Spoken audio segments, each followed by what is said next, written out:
I still remember the exact sound the front door made when it opened that day.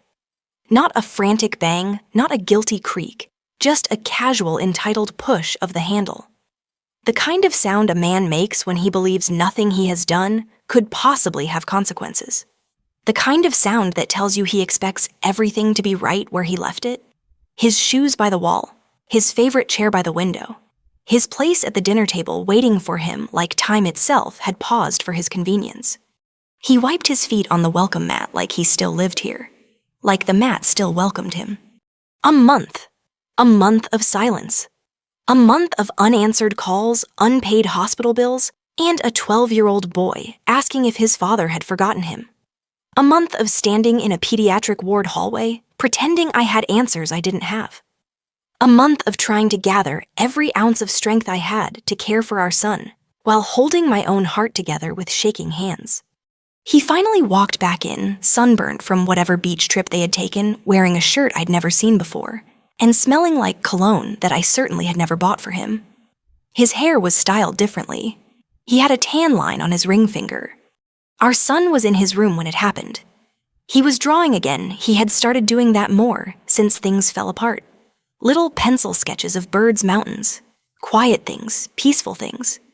Maybe he was trying to build himself a world where pain didn't come in through the front door. My husband didn't ask about him, not even once. Instead, he stood there, threw his keys onto the counter, and said with a smirk, "I'll never forget.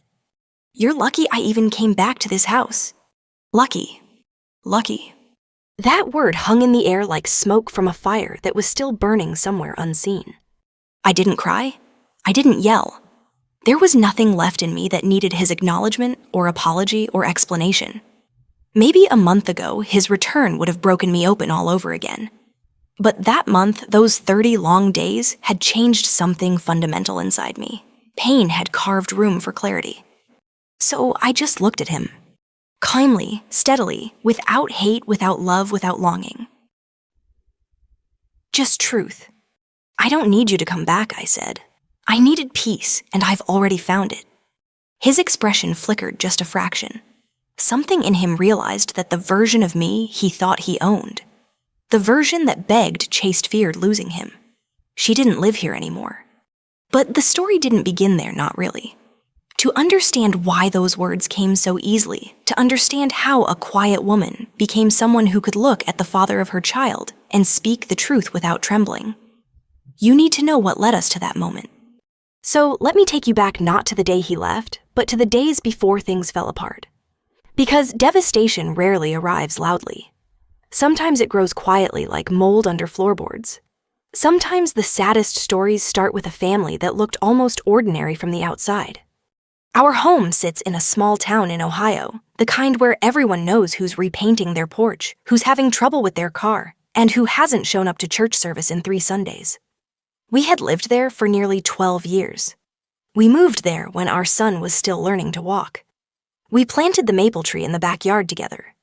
I remember how he held the sapling too tightly at first, and the roots tore a little. Maybe that was the first sign of everything to come. He never really understood how to handle something fragile. Before the hospital bills and the long nights in waiting rooms, he was still already drifting, just not far enough for me to see it clearly. He was tired of responsibility, tired of being needed, tired of the life we had built. But instead of saying that or trying to fix what had hardened in him, he simply started disappearing a little at a time. Longer work trips, later nights, less eye contact, less laughter. A coldness that settled between us like winter frost on window glass. When our son got sick, I thought it would bring us closer, that we would hold each other through the fear, that we would remember why we vowed what we vowed in sickness and in health for better and for worse. But for him, it was the final weight he didn't want to carry. I didn't know it then, but the nurse at the billing desk would be the one to break the truth to me. She had that kind voice, the kind that tries not to sound like pity when the news is bad. "Ma'am, I'm so sorry, but the payment didn't go through. I had checked the balance myself only a week earlier. It should have covered everything. But the account was empty. 0. Not overdrafted, not mistaken, completely emptied out." And just like that, every quiet suspicion I had ignored every late-night phone call he took on the porch.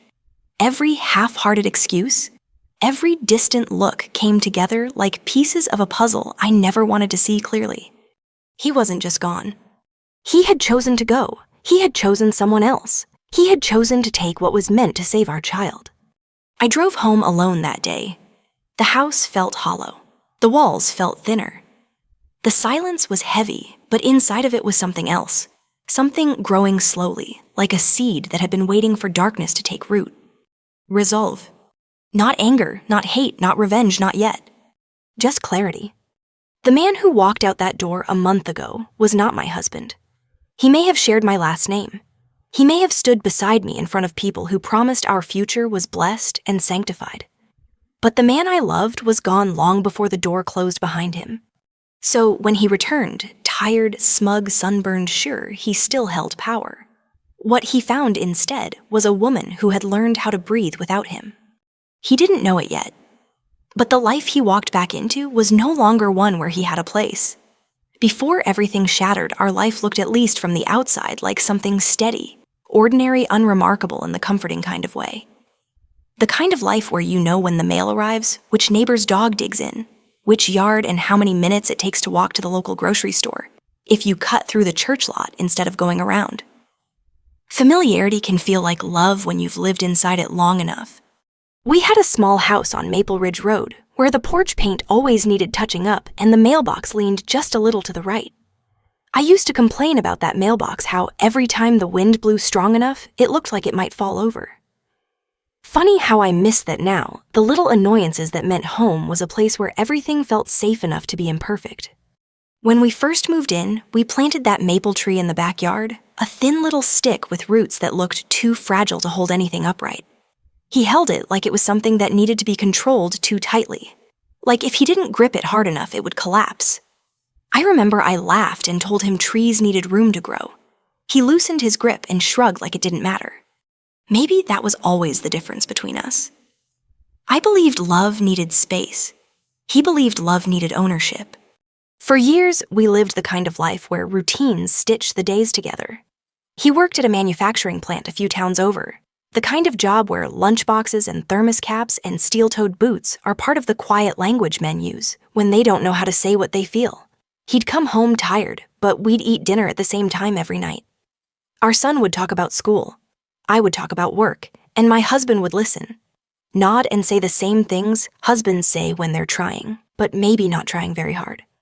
But I didn't see that then. I only saw that we were together, and sometimes that felt like enough. Our son, his name is James, was always a gentle child. He was the kind of boy who stopped to watch ants carry crumbs across pavement, who saved worms from sidewalks after rainstorms, who whispered instead of shouted. While other kids wanted video games and noise, he wanted sketchbooks, quiet corners, and soft blankets. The world was loud, but he wasn't. And somehow his quietness made our home feel softer too. But then came the coughing. At first it seemed like nothing. Kids get sick. Kids catch things at school. A cold turns into a fever turns into concern. But after enough nights spent sitting beside him while he struggled to catch his breath, we found ourselves under fluorescent hospital lights surrounded by machines that beeped too loud and hallways that always smelled like bleach and tired hope. I remember the doctor's voice, calm, steady, measured. The kind of tone they learn to use so parents don't collapse on the floor. Words like prognosis treatment plan, will monitor, were hopeful. And then the part they always say softly, it will be expensive. Something shifted in our home after that. Not suddenly, not like a storm that tears a roof off in a night. More like winter arriving slowly. One morning you step outside and realize everything's already frozen. My husband started to look at the hospital bills like they were an accusation, like someone was blaming him for something he couldn't control. He stopped asking questions during appointments, stopped making eye contact with doctors, stopped holding our son's hand when he was scared. It was as if he was slowly stepping backward out of the room, even when he was still standing right there. I tried to tell myself that stress was changing him, that fear looked different on everyone, that men were taught to carry weight in silence even when it crushes them. But inside me something heavy settled too. Not doubt, not resentment. Just a quiet recognition that I was beginning to stand alone. The nights were the worst. I would wake to find my side of the bed cold, not because he was gone yet, but because he was turned away facing the wall, breathing like he was somewhere far from me, somewhere I couldn't reach. I'd stare at the ceiling and wonder when we stopped being on the same team. When loving him became something I had to hold up instead of something we held together. One evening, after a particularly long day at the hospital, I found him sitting at the kitchen table with his head in his hands. I thought for a moment that he was crying. I rushed to him, touched his shoulder, ready to comfort, to share, to carry with him. But when he lifted his head, his eyes were dry. He looked at me and said, "I can't do this." I thought he meant the moment. I thought he meant the fear. I thought he meant the exhaustion. So I said, "We'll do it together." But he didn't mean any of that. He said, "No, I mean this. The life, the pressure, the responsibility.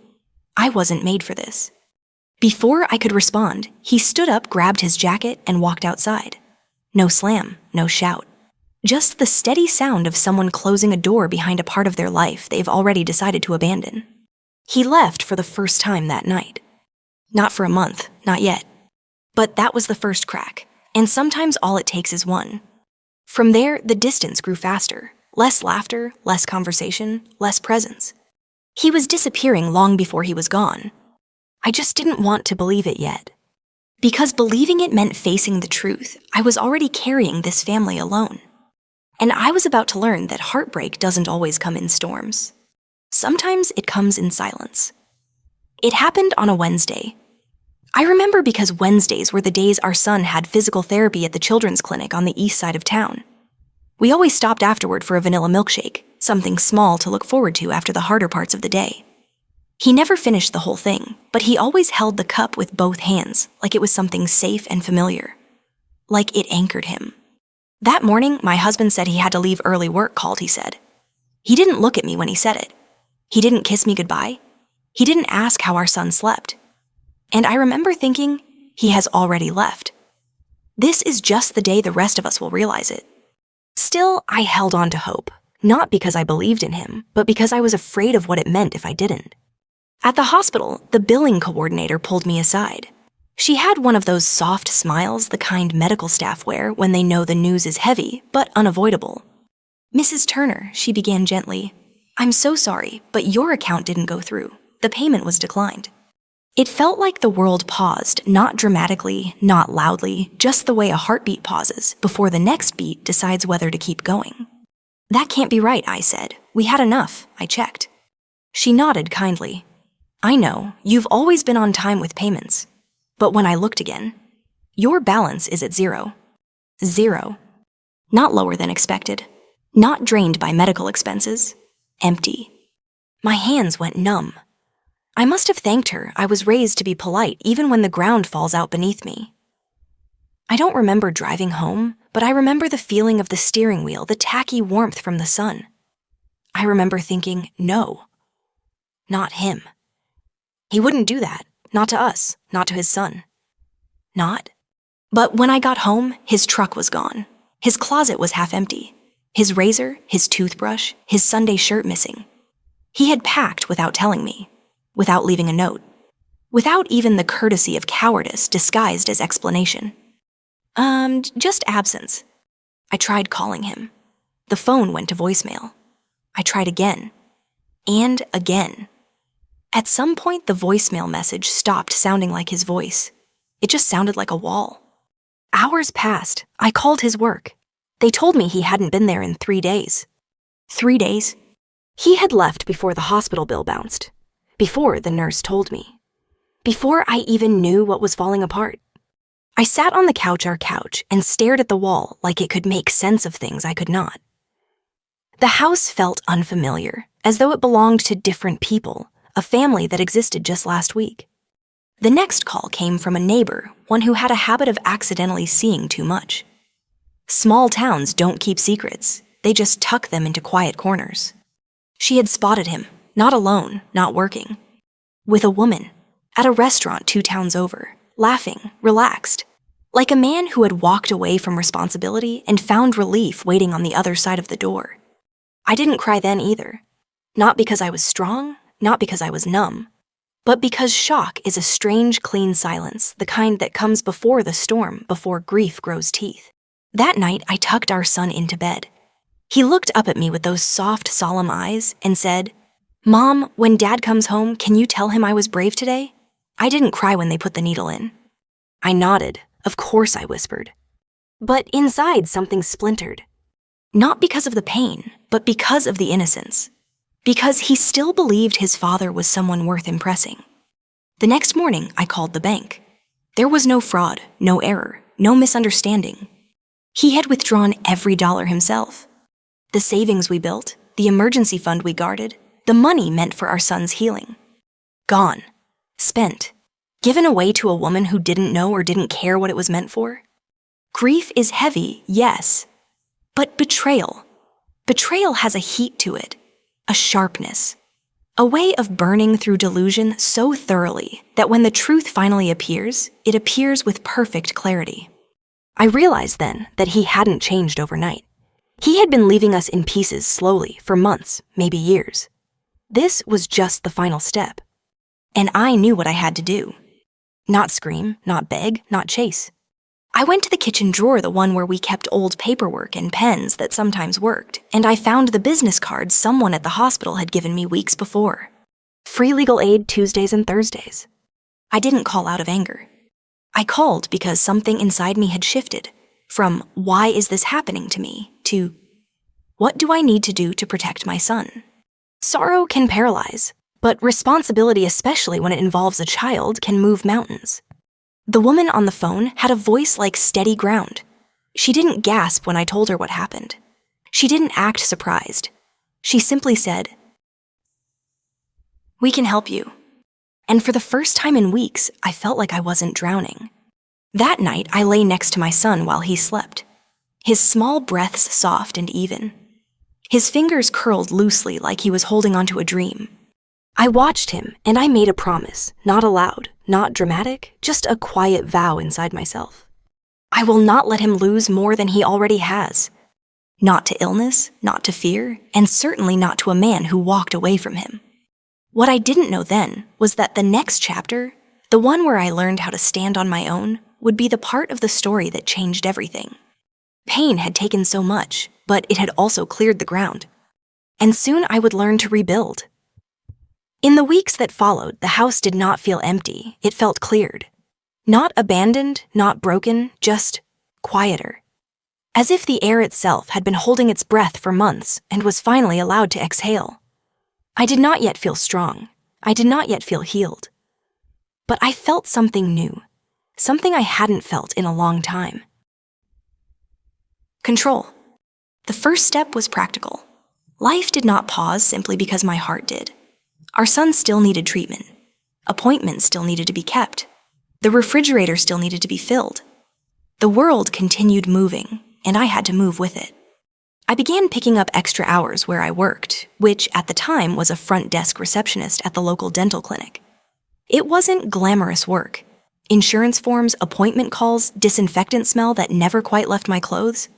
But it was steady, and steady mattered. The clinic manager, Mrs. Harris, was the kind of woman who looked stern until she spoke. She wore her hair in a tight bun, had eyeglasses that always slid to the tip of her nose, and moved through the office like someone always slightly in a hurry, even when she wasn't. But when she learned what had happened when she saw the exhaustion behind my practiced smiles, she didn't offer pity. She offered hours. "Come in early," she said. "Stay late if you need to. We'll make it work." People say small towns talk. And they do, but they also watch, and they notice. And sometimes they step in with a helping hand so quietly that you don't realize you've been saved until later. The next person who stepped in was our neighbor, Mr. Fletcher, retired carpenter, lived alone since his wife passed, the sort of man who speaks only when necessary, but sees everything. He'd been our neighbor for years, but we had only ever exchanged the usual polite greetings. One afternoon, he knocked on our door with a small wooden box in his hands. "Your boy," he said, nodding toward our son, who was coloring on the living room floor. "He likes birds." I nodded, unsure how he knew. Inside the box were bird-watching note cards, each with drawings of different local species hand-sketched. Detailed. Beautiful. "He can come sit in my backyard if he wants," Mr. Fletcher said. Lots of finches near the fence line. Cardinals sometimes. Our son looked up, eyes brightening in a way I hadn't seen in weeks. That was the first time I saw hope return to him. It didn't come from his father. It came from a quiet old man with a bird feeder. And that in itself was its own revelation. Meanwhile, at the legal clinic, I met a woman named Angela, a lawyer with kind eyes and sharp understanding. She didn't ask questions that made me feel ashamed for not knowing things I couldn't have known. She didn't make me retell the pain for the sake of procedure. She simply said, "Let's get your foundation solid again." Together we filed a motion to freeze the remaining joint financial accounts, contacted the hospital billing department, and opened a medical restitution claim. Documented everything, bank statements, text messages, dates, medical invoices. Began drawing up separation paperwork that would legally protect our son and me. There was no shouting in these steps, no fury, no dramatic confrontation. Just paperwork, signatures, evidence, quiet, methodical preparation. This was revenge that didn't look like revenge. This was self-rescue. And while all this was happening, I began to learn something unexpected about grief. It is loud at first, wild, overwhelming, but eventually it settles. And when it settles, it leaves behind room. Room for other things to grow. I found myself waking up earlier, not because I had to, but because the morning light through the kitchen window looked softer than I remembered. I started making coffee again, not out of habit, but because the smell felt warm. I began cooking meals that had flavor rather than food that simply filled space. I laughed once accidentally when our son showed me a drawing he'd made of a raccoon wearing a cowboy hat. It wasn't a loud laugh, but it felt real. Peace was not a sudden arrival. Peace was a slow return. And every day I made one small choice that moved us forward. One morning, as I was packing our son's backpack for his art class at the community center, he looked up at me and asked the question that had been growing inside him. "Mom, is Dad coming back?" I knelt beside him. I didn't lie. I didn't sugarcoat. I didn't make promises I couldn't keep. "I don't know," I said softly, "but we're going to be okay. You and me. We're going to be okay." He nodded, and I realized that children don't need perfection. They need reassurance, presence, consistency, love that stays. The kind of love his father couldn't offer, but I could. That afternoon during a legal clinic session, Angela looked up after reviewing the latest financial documents and said something that would later echo in my mind. "You understand, she said that when he comes back, he's expecting the same version of you he left." I nodded. Then she continued, "He's going to be very surprised." And she was right. Because the woman he left behind had been unraveling. But the woman he would return to, she was learning how to stand. Not perfectly, not quickly, not without shaking hands or tired eyes. But she was standing. And by the time that front door opened, a month later, by the time he stepped back into the house, he believed still belonged to him. I had already begun to rebuild a life without him. And that was the part he was never prepared for. When the month passed and the front door opened again, there was no warning. No text message, no phone call, no apology rehearsed in trembling words. He just walked in like the house had been waiting for him to return, like time had paused here the way he imagined it had. He arrived in the late afternoon, when the light through the living room window was soft and golden gentle, in a way life rarely felt anymore. Our son was in the backyard with Mr. Fletcher, watching cardinals gather near the feeder. I was at the kitchen counter slicing apples for his snack. Just an ordinary moment. Quiet, simple. Ours. Then the doorknob turned. He walked in like the place still belonged to him.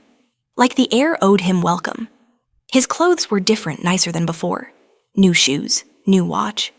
A crisp shirt in a color he never wore when he lived here, something too bold for the man he used to be. He had changed himself in all the small external ways that men try to use to prove they have improved. But he hadn't changed where it mattered. He glanced around the kitchen, scanning it not with nostalgia, but ownership. Then he leaned back against the counterarms, folded loosely. His chin lifted the way someone lifts it when they think they are above you. "You're lucky I even came back to this house," he said. That sentence I realized had been practiced. Maybe in a mirror. Maybe to someone else.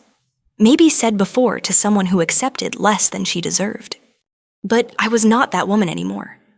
I dried my hands slowly on a kitchen towel. I didn't rush. I didn't tremble. The silence was intentional. Silence is powerful when it is owned. Then I looked him directly in the eyes. "I don't need you to come back," I said, voice steady. "I needed peace, and I've already found it." Something in his face shifted, not much, just enough to reveal the crack beneath his certainty. A flicker of disbelief, offense, maybe even fear. Because men like him don't fear being left, they fear being irrelevant. He pushed himself upright, scoffing. "Oh, come on. Don't start with the dramatic martyr act. You think you can handle everything alone?" But he didn't know I already had been. I walked to the drawer beneath the microwave, the one where we keep things too important to misplace, and pulled out a thick sealed envelope. I didn't slap it onto the counter. I placed it gently, firmly, like truth resting in plain sight. His eyes narrowed. "What's that?" "Read it," I said. He opened it, expecting something small, maybe a list of grievances, maybe a plea, maybe an emotional outburst written in shaky handwriting. Instead, he found legal separation documents, a petition for restitution for the stolen medical funds, a temporary custody order, a freeze authorization on the remaining joint account, a notice of documented evidence tracking the withdrawal of hospital-designated funds, all legally filed, all already moving. His face drained of color. He wasn't angry yet, not fully. Shock comes first. It always does. "What is this supposed to be?" he asked, voice suddenly thin. "It's what happens when you choose to leave," I replied. "You made your decision. I made mine." He shook his head, a harsh, humorless laugh escaping him. "You think this is going to hold up? You think some free clinic lawyer is going to help you take my money?" And this was where I learned something else. People who betray you often believe they are still smarter than you. But I had not done any of this alone. "Angela isn't just a free clinic lawyer," I said softly. "She volunteers there. She's partner at Knox & Rowan downtown." His jaw tightened. He knew that firm. Everybody in our town did. He put the papers down a little too hard. "So that's it. You're just throwing our marriage away." "No," I said. "You did that when you left." He opened his mouth to argue, but then he heard it. Through the screen door, our son's laughter. Light, free, unbroken. Not laughter shaped by denial, not laughter forced to ease tension. Just laughter the kind children have when they feel safe. Our son ran inside, cheeks flushed, holding a new sketch he was excited to share with me. But when he saw his father, he stopped mid-step. He didn't run to him. He didn't speak. He just stood there, holding his drawing against his chest like a shield. My husband opened his arms slightly, expecting something natural, something guaranteed. "Hey, buddy," he said. Our son did not move. Instead, he looked up at me. I smiled at him. I didn't direct him. I didn't encourage him. I simply let him choose. He walked to me. He placed the drawing gently in my hand. And then he stood beside me, fingers grazing mine just enough to feel the connection. My husband stood there, arms still half raised, waiting for a hug that didn't come. That moment, more than the legal documents, more than the accusations, more than the abandoned bank account, was the one that broke him. Because it was proof. Not spoken, not argued, not explained. But lived. Things had changed here. We had changed. He lowered his arms, slowly. "What did you do to him?" he asked, his voice brittle. "I loved him," I said. Quietly, truthfully, without needing anything more. I thought he would yell, I thought he would break, I thought he would retaliate. But instead, he just stood there in a house he no longer recognized, with a family he no longer belonged to, in a life that had moved on without him. The silence stretched, not empty, but final. And for the first time since the day he left, I felt light. Not victorious, not vengeful, just free. Because peace isn't loud. Peace is earned. That evening, after the papers were laid out, and the silence had settled across the house like dust in a room no one had stepped into for months, he began to unravel. Not dramatically, not explosively, just slowly, like a man who finally realizes the ground beneath him is not where he left it. He paced the living room, running his hands through his hair, tugging like he needed proof he was still solid. Every few steps he looked at the papers again, as if reading them one more time would somehow change the words. "You're really doing this?" he asked. His voice wasn't angry now, it was uncertain. "Yes," I said, "I am." He scoffed, but it didn't have strength behind it. More like a reflex than a conviction. "You think you're better without me?" he said. There it was, his worldview naked and small and trembling. I didn't respond. Not out of cruelty, but because the answer had already been spoken by everything around us. The calm in the house, the steady breath of our son asleep down the hall, the fact that I did not feel afraid. He sat down on the arm of the couch and let out a shaky exhale. "You don't understand what it was like," he said, voice shifting as though this new version of him, regretful, weary, might replace accountability. I knew this script. This was the part where he tried to turn pain into justification, where he tried to become the wounded party, where he asked to be comforted for the damage he caused. So I did not interrupt him, but I did not soften either. "I felt trapped," he said, "smothered. Like I couldn't breathe in this house anymore. The bills, the appointments, the worry every single day, it was something new. I just needed to feel like myself again." I nodded once, not to agree, just to show I heard him. "You left," I said, "not because it was hard, but because you thought it would be easier somewhere else." His jaw clenched. "You don't know what it was like," he repeated. "I do," I said, "because I stayed." He looked away.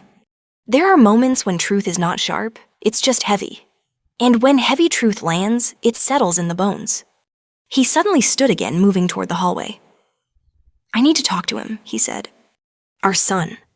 Instinct moved through me, not fear, not protectiveness, but certainty. I stepped in front of him, blocking the hallway with my body.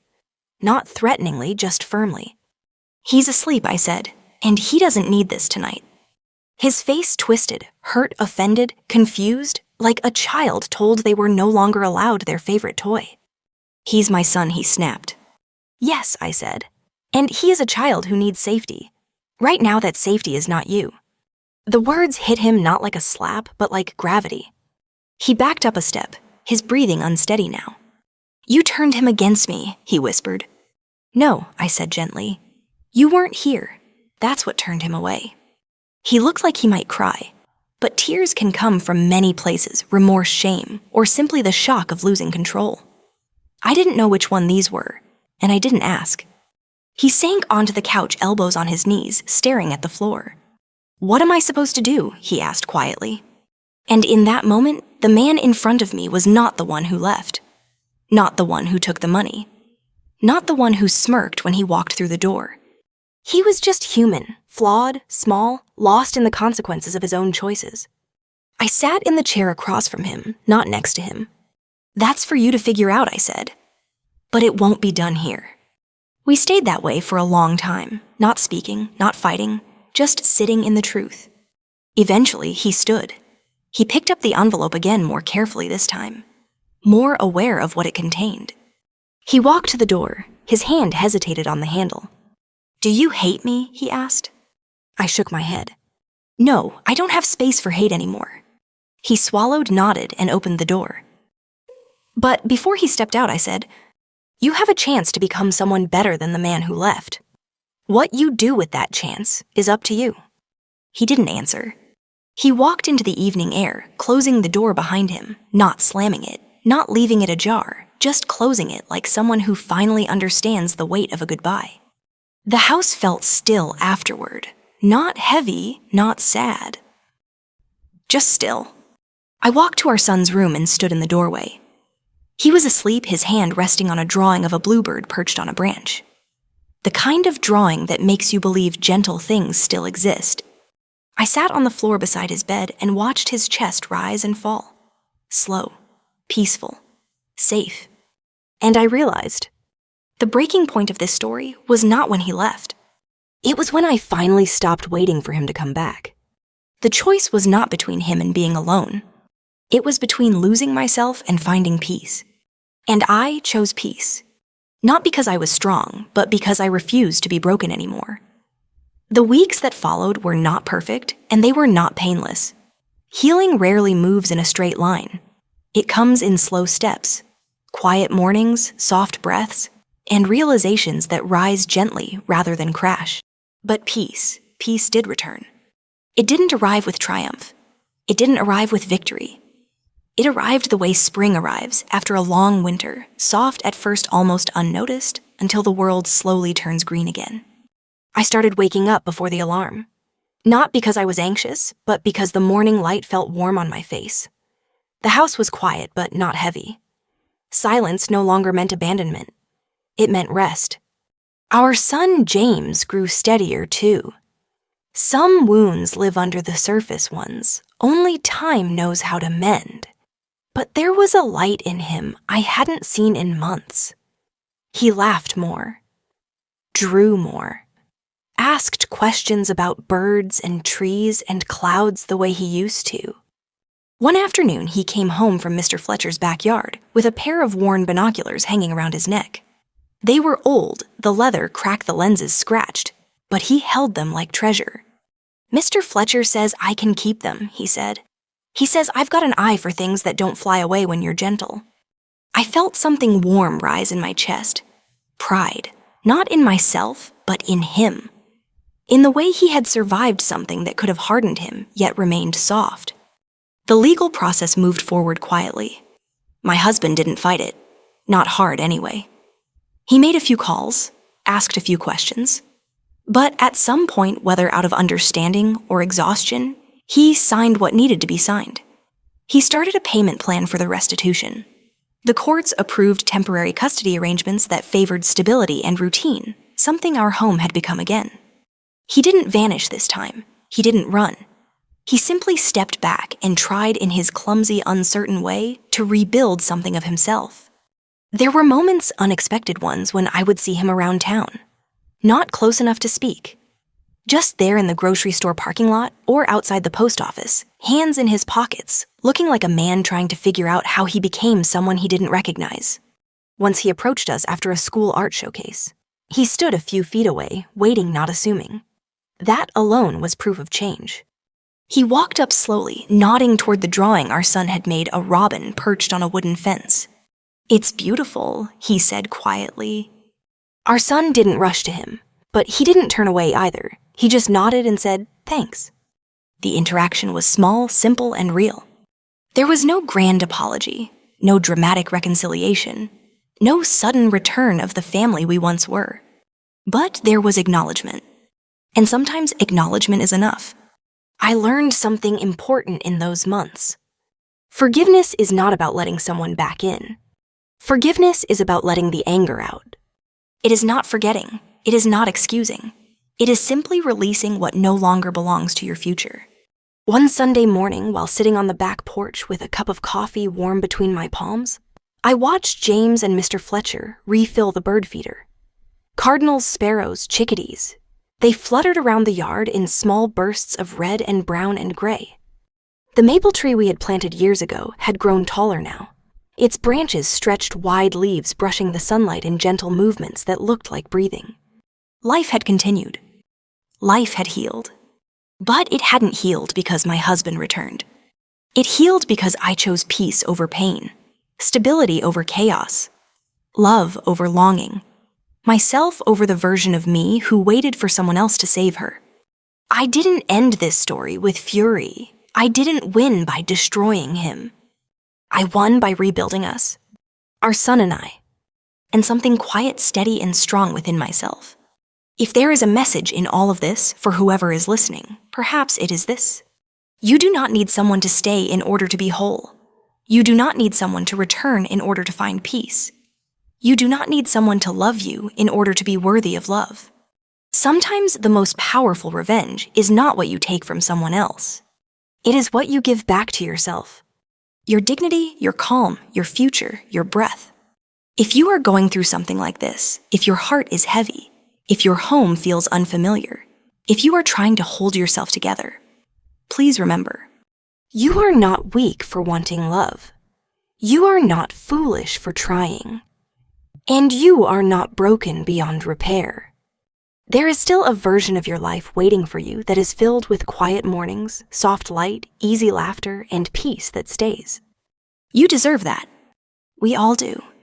Thank you for listening to my story. If it touched you, if it reminded you of something you survived, or something you are still trying to heal from, I invite you to take a moment to breathe with me. And if you'd like to hear more stories like this one's that hold the quiet parts of life with tenderness, I'd be grateful if you stayed. You're not alone here. The end.